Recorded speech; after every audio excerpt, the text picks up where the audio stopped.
Hello, scientific writers! This is my third video in the series of what it was like to be a graduate student in the 1990s. Now for this one, I'm actually going to go back to when I was an undergraduate in the late 80s to early 90s. And I want to talk about how we got materials for class. Now today, when you get materials for class, you have an LMS, a learning management system, like Blackboard or Canvas or something similar to that, where you log in and your instructor has put all the materials that you need and you can just pull those up as PDFs and print them. Easy. Well, back then we didn't have ready access to printers. Printers we had were not very good, but more importantly, we didn't have PDFs and we didn't have internet. So there was no class webpage, there was no LMS, and there was no way to electronically distribute the class materials. We didn't even have email at that time when I was an undergraduate. I mean, it did exist at that point, but we weren't using it. I had never even heard of it, and I'll have another video about that. So how did we get our materials for class? Well, we had to go to the library, to the reference materials desk.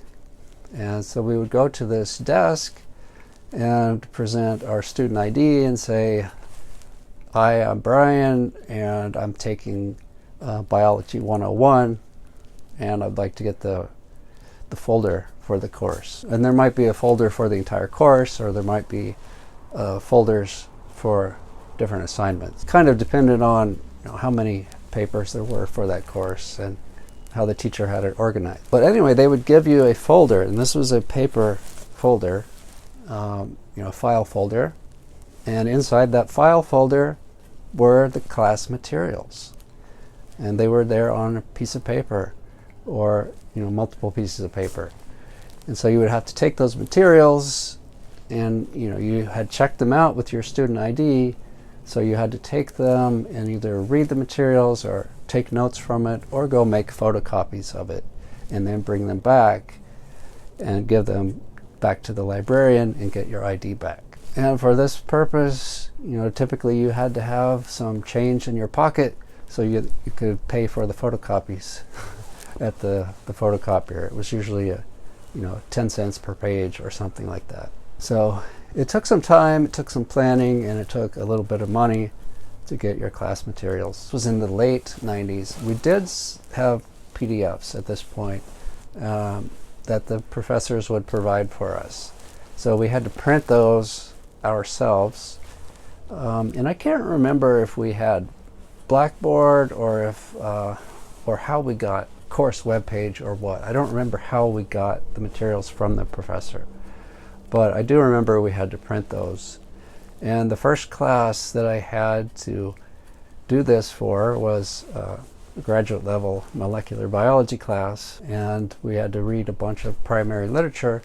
Now, some of it was PDF from the publisher, some of it was just scanned into a PDF. And I do remember that the first few assignments, it took more than 1 hour to print the paper. So it really took a long time.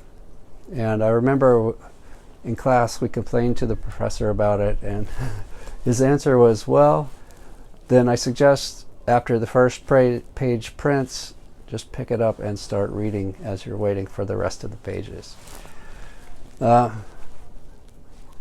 Wasn't the most kind answer I'd ever heard, but what could we do? It just took a long time back then. Okay, I hope you found this interesting and informative. I will see you next time, and happy writing.